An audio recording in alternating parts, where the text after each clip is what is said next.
Hey everybody, Fishman here. Welcome to another video. This is Fishman blog number 171.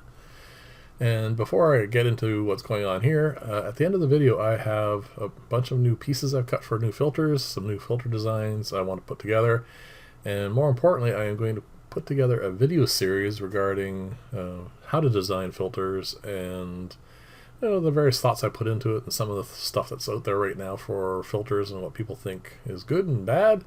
But most importantly, I would like your opinions on these things, so stick around, let me know what's going on in your mind, and I will try and incorporate some of those into that video series. So we'll see how all that turns out.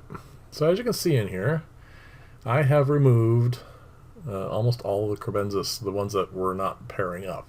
And they went to a client's tank, which I finally found one that actually wanted one, which is nice.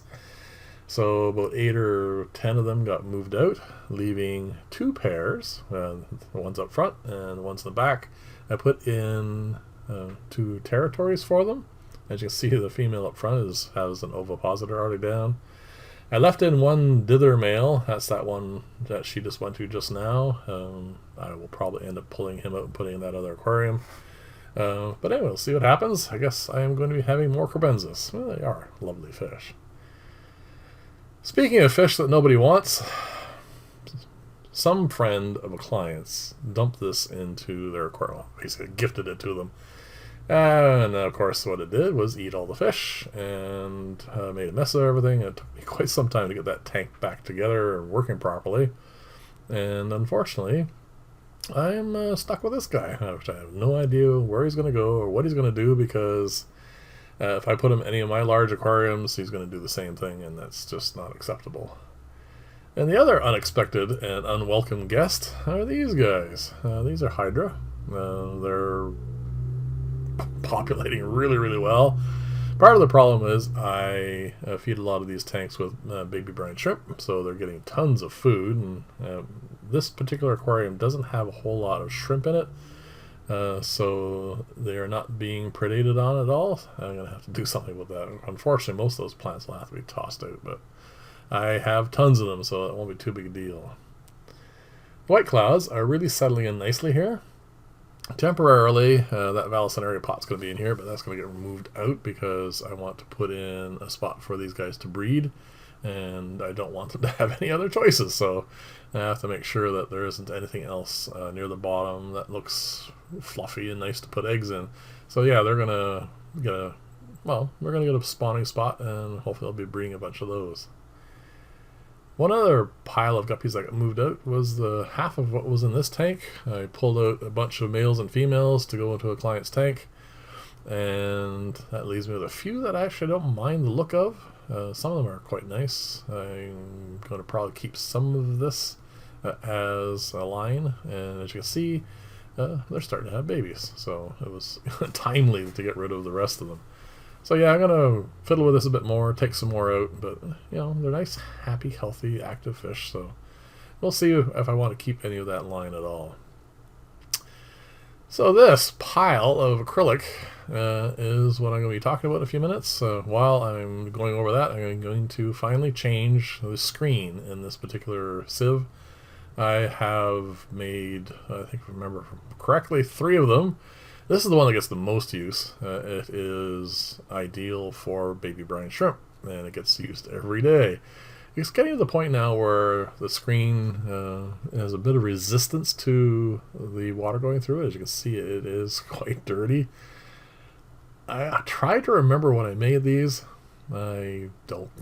It's a year, 2 years. Oh, actually way more than a year. It was about the same time I made that sink, because that's what this fits onto. Anyway, it's been a while, and I'm going to change that screen because, well, it was just something I could do while I organized all this and talked about it. It's very easy. I just cut a piece of acrylamide and put it in. It's you get to watch that while I talk about this. Okay, aquarium design. I'm not going to go into any details right now because I want to save that for all those videos. There's a lot of detail that goes into them. As you can see, there's an awful lot of pieces. And I'm going to make a video series out of it. I'm going to give you the pros and cons, and what filters I like, what filters I don't like, and that sort of thing. But besides that, what I want to do is answer any questions you guys might have regarding filters. I mean, a lot of people have rather entrenched ideas as to what kind of filtration systems are good, and that's perfectly fine. I mean, lots of people have successful fish rooms using things that are completely different than what I use, and that's one of the benefits and joys of our hobby, is you can do whatever you want, really, for the most part.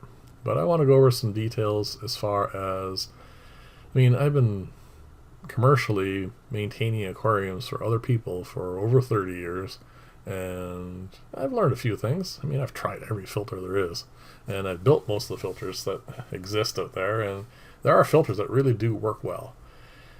But this is a filter design intentionally set up for my fish room. And there are reasons for why I choose what I do, and anyway, I want to go through all that stuff. But please leave comments below. Let me know what you think as far as things you want to know about various aspects of filter design.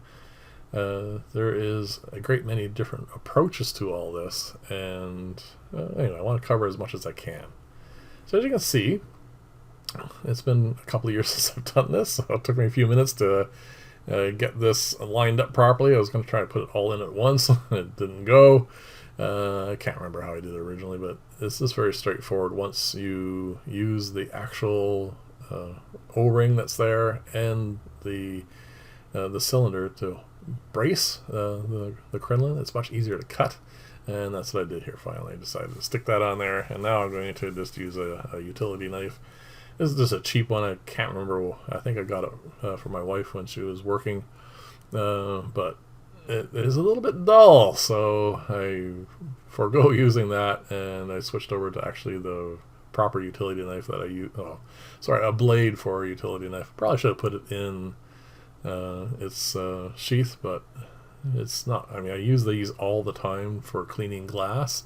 So I'm quite used to doing this. So if you're not, definitely put it in its sheath so you don't end up, cutting your fingers or whatever.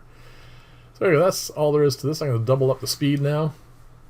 And there are a number of other projects I have on go. I found some really neat herbs from, well, believe it or not, someone's house that I was doing some maintenance work for, the other business I'm currently into. And she gave me a clipping or two, and it's rooting quite nicely. So I want to do some not quite aquaponics, but it is going to be watered from the pond, and it is going to have aquaponics style setup for that, and that's coming up as well. But first I'm going to do these filters. This actually, by the way, is just the acrylic for the actual box part of the filtration system. There is other stuff that's going to happen after this as well. There's going to be quite a bit to these. And you don't need to make them anywhere near as elaborate as this. There are much simpler, and of course I've done so many videos already on this. But anyway, leave comments. Let me know what you think. And over the next few weeks, we'll get these filters built. Well, actually, the filters will be built relatively shortly. But over the next few weeks, we'll go through the process and have your thoughts on it. So there you go. This thing has a new screen. I thank you very much for watching. I'll see you in the next video, and bye for now.